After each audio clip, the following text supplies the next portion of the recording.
I have been wanting to make this video for about a month and a half now, and I've just been swamped at work and the kids, and I'm like other projects that I've wanted to put out there.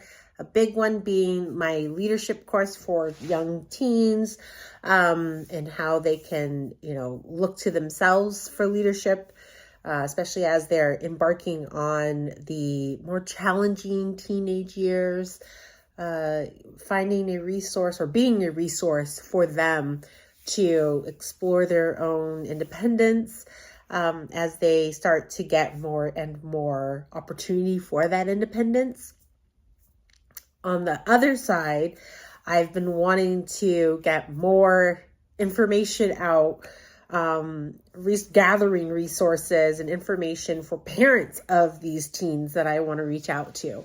And the biggest thing that has been attacking, but challenging for my family in this moment right now is building healthy digital habits. For my family, the thing that we've been going after is video games and telephones and tablets and of course YouTube and TikTok and all the things that the kids nowadays have access to, that as a child of the 90s, where the internet was brand new to us and it was exciting. As a parent, now the internet is more intimidating, a little more challenging. A little more challenging to navigate. I'm not really a tech savvy person. I'll never claim to be tech savvy. But I for sure want to make sure I'm laying some guidelines, some boundaries for my children as they start to explore the internet world, the internet galaxy, the internet universe. What is it called? The world of the digital age that we are currently in. It can be scary. And as a parent, I just want to do my best. I know I'm not going to be perfect, but I just want to do my best and be there for my kiddos. So I did some research. I went to this amazing workshop for parents that was put on by my local PTA at my daughter's school. And I wanted to share some of the information that I found about how to create a healthy relationship with technology, so that I don't feel powerless, so I don't feel helpless, so that I feel like I have some semblance of control, but also helping my children, helping them make sure they're ready for a journey into the digital world and space, independently. Does that make sense?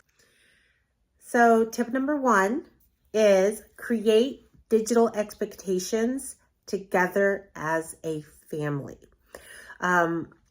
This is where you and any adult that is responsible for your children, so a spouse, a partner, if you're co-parenting, whoever it is that's going to be responsible for your children with you, you're going to set some ground rules. It's important that you come up with these rules before you even talk to your children. And then what I want you to do is give those rules to your children and have an open discussion about what those rules and expectations are, why you picked them, and then let your kids decide which ones are realistic, practical, and whether or not they think they are something that they can stick to. It's really easy to create rules that are unrealistic. It's really easy to create rules that feel authoritarian, which is going to encourage your children to break the rules.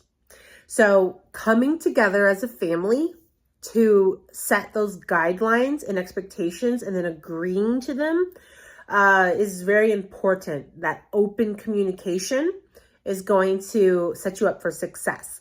So I always say, and the reason why I always say this is not as a parent, but as a teacher, before school starts, I write my class rules and guidelines and procedures down. I'm not asking the kids to do it. I'm doing it. I'm doing the legwork before they even step in the class the first day of school. So that's what you have to do as well as parents, is you need to know what the rules are before you can sit down and talk to your kids about them. You need to decide, okay, are we going to have time limits here? Is there going to be parental controls on the devices? Am I having full and complete access to those devices? Are there going to be like specific apps or websites that are allowed to be visited versus, some that are completely offline? Those are things that you have to kind of think about and look at. Because I'm not tech savvy, I go and find like other parents, or sometimes, as a teacher, I have access to children, and I go, hey, what are the websites that you guys go on? What are some apps that you're downloading? What's the cool apps right now? And believe it or not, a lot of my students are very honest. They're like, this one is not okay. Like, yes, I have it on my phone, Mrs. Gasparo, but I wouldn't let your kids use it. Oh, really? Well, should you be using it? Well, probably not, but I do use it, Mrs. Gasparo, but I'm telling you, don't let your kids use it. So using my resources, being other people of a certain age, middle schoolers, that's how I gather whether or not I'm going to let my children use certain apps or websites. I also ask them like, hey, what are the ones that you do like? I've got a couple of girls who always say, hey, you should let your daughter do this app. Ooh, I was using this app and I think your son would really like it. It's really cool. It's one that I use all the time. I also just listen when the kids are talking to each other. A lot of them are on that Snapchat or Snappy Chatty. And I'm just observing how they're responding to it. And I'm going, do I want that for my kid? That is something that I have to consider and look at. So before I even sit down with my kids and go over what are the guidelines for creating these digital rules, my husband and I are sitting down and going, these are the expectations. These are the guidelines that we're going to introduce to our children. Now, once we've set those guidelines down, we bring the kids in on the discussion and we say, hey, these are the guidelines. Do they seem realistic? Can you do this? I try to be as realistic as possible. For my kids, they have to make sure they finish their chores, they finish their homework, any school obligations, any athletic obligations have to be completed before they even touch a digital device. That's, hey, you can't just come home from school and jump on your phone or jump on your tablet unless you're using it for classwork. But you can't just go on it for entertainment purposes. It's important that I establish that guideline for them, that if you're using it for entertainment purposes, you have to make sure your to-do list when you come home from school is complete. It's important that we revisit these rules regularly once they've been agreed upon. So as I said, I'll let my kids give me feedback on those rules, whether or not there's something that they can work with. Maybe they want to, say, hey, I would like to earn more time. I only give my kids 2 hours of internet time, free time. But that was something that was brought up. Is there a way to earn more time besides just 2 hours on the weekends? Can I get, not during the school week, but can I earn Saturday and Sunday time so that I can have more access to it? That was something that they brought up that I was like, I don't like that idea, but okay. As long as you're earning it, I think we can negotiate there. The other thing is to talk about consequences before you even establish that it's okay to go on these digital devices. I think that when you're in the heat of the moment and a rule has been broken, you will instinctually say the craziest things, like, you're never going to use this phone ever again. That's not something that you can state. You're going to want, if your kid goes to the mall or to a movie or to a friend's house, you're going to want them to have the phone. For forever, you're going to say, I can never, ever touch a phone ever again. What about when I'm 21 years old and in college? No, you can't say those kind of blanket statements. So having those consequences established before you set this new, digital habit is important, so that you have something realistic, practical, and removed of emotions to fall back on. Hey, you were on your internet for longer than our agreed time period. You intentionally went on to that website that I told you not to go on to. And the reason why I know you did is because I have it here on my parental guidance, app that tells me you went on to it. And we discussed that if you were to do that, you would lose the tech time for the weekend. Remember that was the consequence that we came up with ahead of time. And, letting the kids know, this isn't me being, hot-headed. We already came up with this consequence. So you're well aware that there was a consequence and what that consequence was. So you broke a rule. You knew there was a consequence. Here's the consequence. Making sure that it's a consequence that you are willing to follow through on. So if your consequence is, hey, no technology for the rest of the weekend, what does that look like? Does that just mean like no PlayStation, PS4? Does that look like no Nintendo Switch? Does that look like no tablets? Does it look like no telephone or, iPhone? Does it look like no television? What does that look like in your household? For me, I disconnect the idea of television time and electronic time. To me, those are different things. So if I say no technology, I'm not talking about the television, but maybe in your household you are. Now, if you're saying no technology, and for me, that doesn't include the television, does that mean I'm willing now to give them more TV time? No, I'm not going to reward you with more TV time because I said no technology.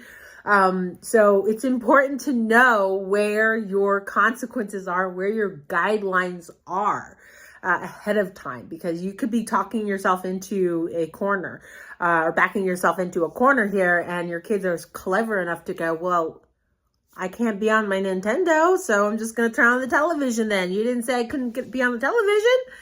Yeah, but I didn't say you could be on the television for 8 hours now. So you're just creating more problems. Maybe and my son likes to do this. Well, I don't have anything to do now. I'm like, well, do you want me to come up with some ideas of what you can do? Usually that means, go work in the yard, go take the dog for a walk, I can come up with some chores for you to do. And now he's figured out, don't tell me that he's bored, because I'll find something for you to do. So now he knows if he's lost any privileges at home, it kind of means I have to ask somebody to go play at the park. Let me call up some of my friends and see if they'll meet me for a quick game of football at the park. I know certain friends, I have to say, no, you can't go see them, because he'll just jump on their PlayStations and play, Fortnite for the next 3 hours to get around his consequence. So I have, some families that I can be like, oh, well, I'll reach out to so-and-so's family and have them meet you at the park so you can go play.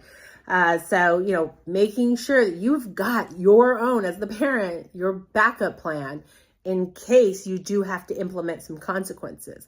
But I think it's also very important for you to explain ahead of time what your consequences are to your children and how it relates back to the broken rule.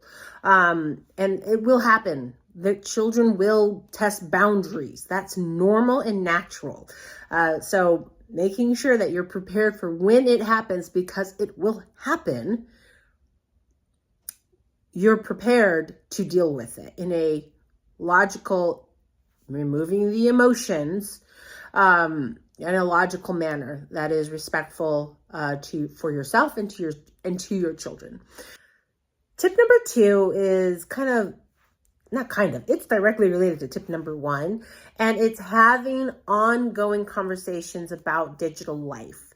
As I was saying, as you set guidelines, you need to continue to revisit them as maturity kicks in, or as guidelines get, abused or broken, or they start to shift naturally. You have to have these ongoing conversations. Something you can also do is talk about different scenarios. As you go into certain interactive gaming sites, hey, you're going to use a fake name. Or we're going to create a group for you that consists of your school friends, and nobody from outside can come into it. Giving them opportunities to voice to you that they know what to do. Hey, if you meet a new friend in a gaming and they ask what school you go to, should you tell them what school you go to? No, do not tell them what school you go to. Do not tell them what city specific you live in. Those are things that you kind of need to practice with kids, especially younger ones. But even the older ones, as they get more like middle school, high school, our social group is expanding. How much information is okay to give out digitally? You always have that, hey, it might be some 45-year-old man on the other side of that screen. You're not, you don't see them, you don't know. So protect yourself. Those conversations. Engage in digital activities with them. Show them. We're big on YouTube videos in our family. We watch them together and they're appropriate. We pick ones I'm a Disney fanatic, so my video choices are all Disney focused. My husband loves learning about new technology, so he's all on like Linus and all the tech guys, and he and our son totally absorb all that content. My daughter loves funny videos, so we'll watch, funny YouTube videos about animals. Sorry, she likes funny animal videos, so we'll pull those up. I'm not a gaming person. I do not like digital games, but my husband, he goes on with both kids and he'll play video games with them and play with them. And I like social media. And so I let the kiddos kind of see my social media page, what I put on it. They are not allowed to go onto social media by themselves at all, even though they're middle schoolers. They do not have social media pages. They don't even have their own YouTube page. I mean, they have kid accounts, but they don't have like their own YouTube, even though some of their friends do have YouTubes and some of my students have YouTube pages.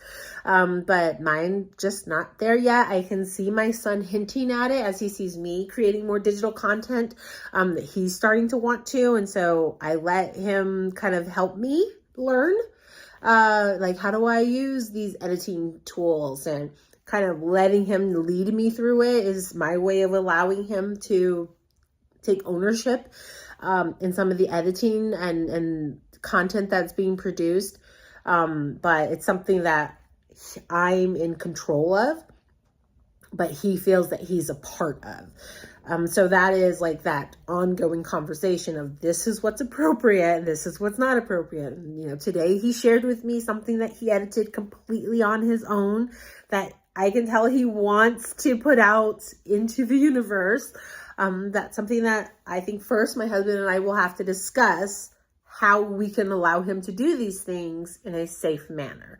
But tip number 3 goes back to those consequences that we discussed in tip number 1.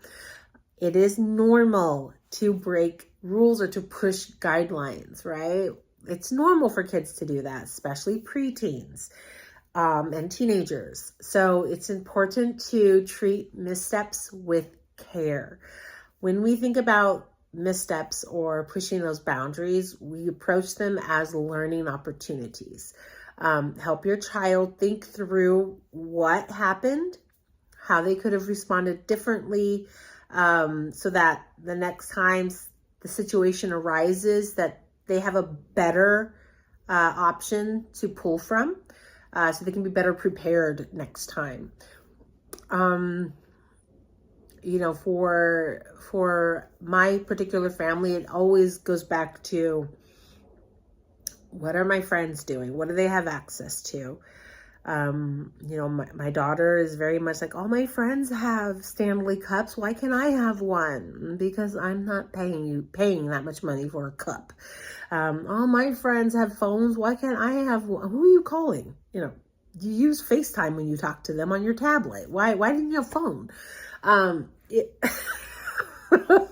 Goodness gracious. It's about keeping up with the Joneses with her, right? For my son, it's always more time. I want more time on my tablets. And I'm like, but you don't need it. I'd rather you go outside and play. I'd rather you get some vitamin D, kid. So every kid's different. Everybody is going to try and push those boundaries in their own way. And so we have to treat those missteps with care. We don't want to blow up. That's why it's important to identify those consequences before you give them the technology, or that you're actively talking about them. Hey, remember, if you're not respecting the time limit, that don't forget what this consequence is. You know, you're going to have to do extra chores. I think that consequences have to match the offense. So if I say, you know, if someone fails a math test, you're not going to make them run laps. Like there's no correlation to that. You know, if someone says a bad word, you're not going to just like, I don't know, make them do push-ups. You're not going to make them, you know, you're going to have the conversation of being respectful, practicing the, you know, how do I speak to people without using bad words?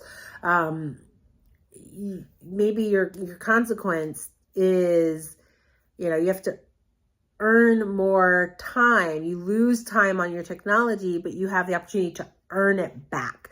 Maybe you have to just shift, you know, this is a privilege. It's not a right. Technology is a privilege. It's not a right. You know, you have a right to dinner. You have a right to a safe home. You have a right to these things. You don't have a right to an iPad.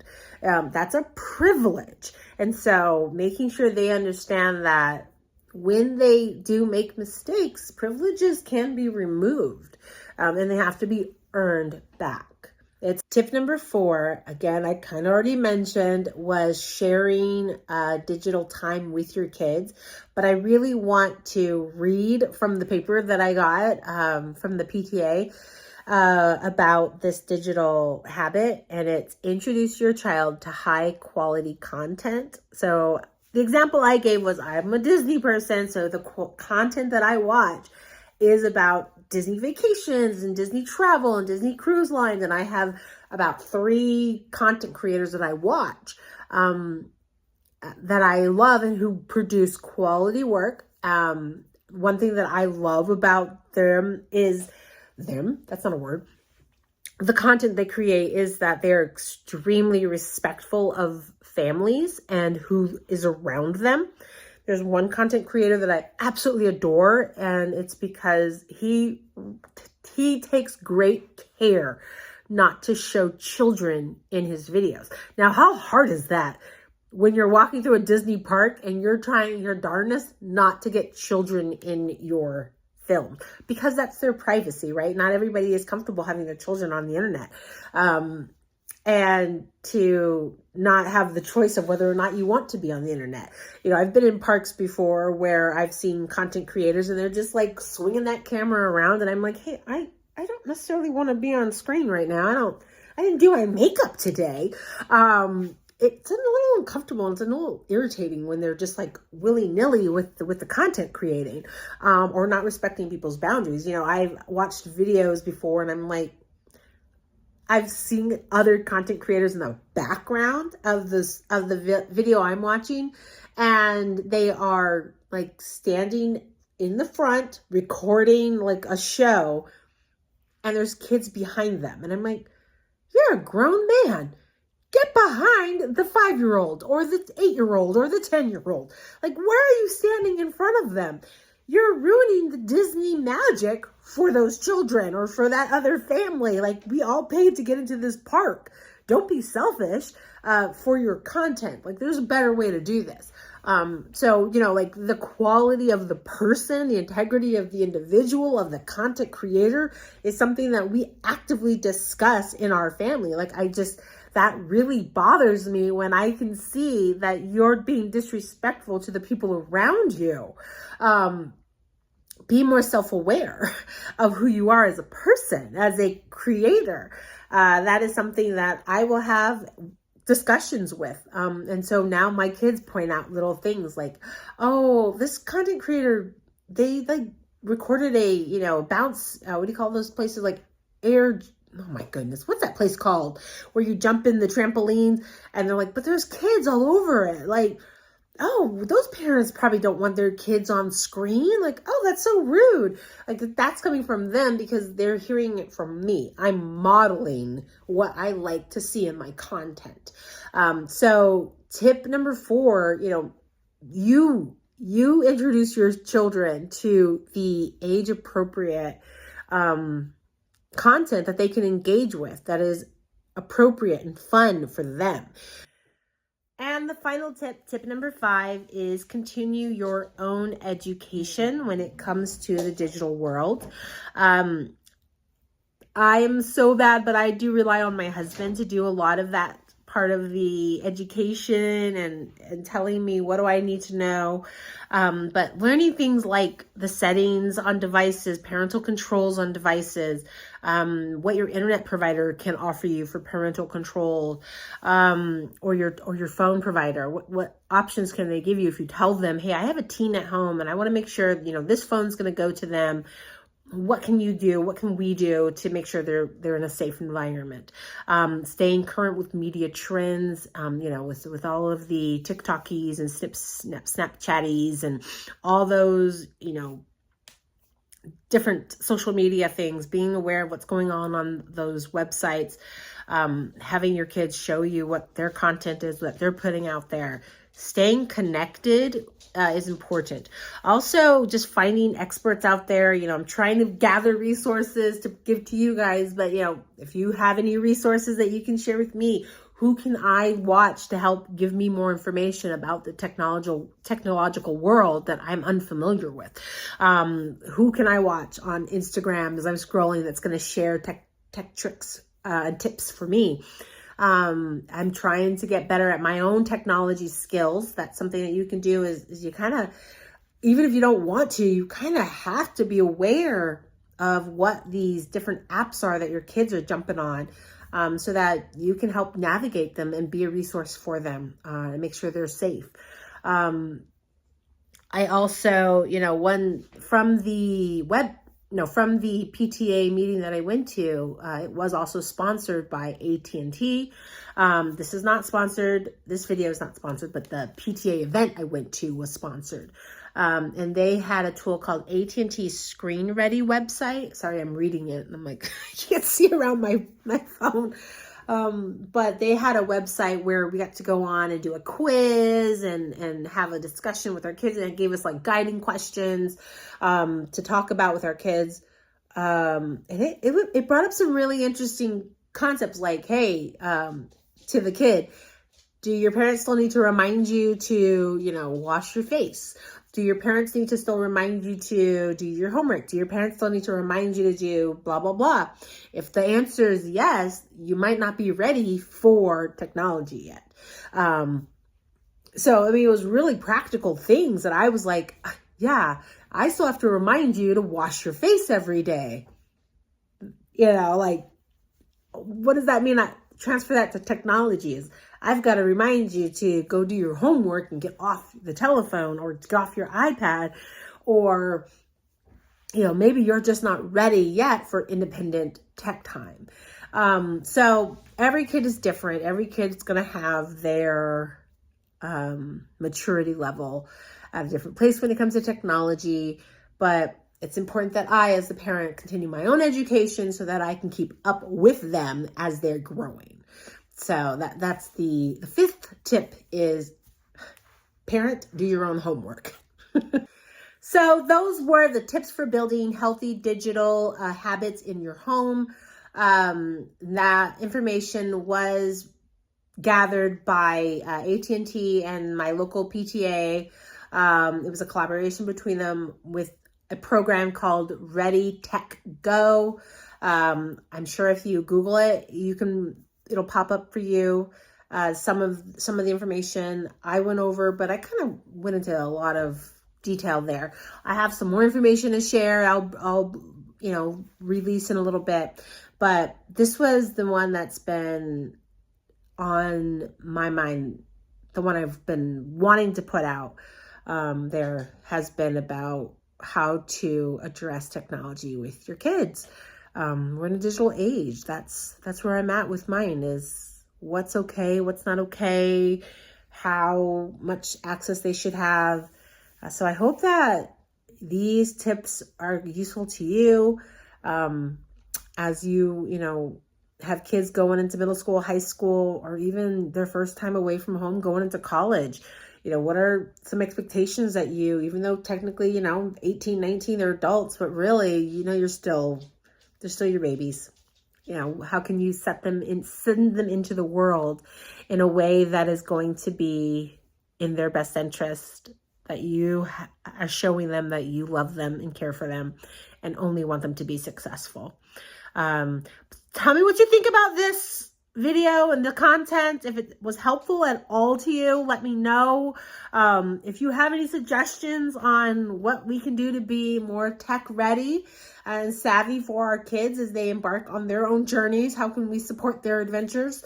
Thanks so much for watching. Have a wonderful day. Penelope always has to tell you she's in the room with me.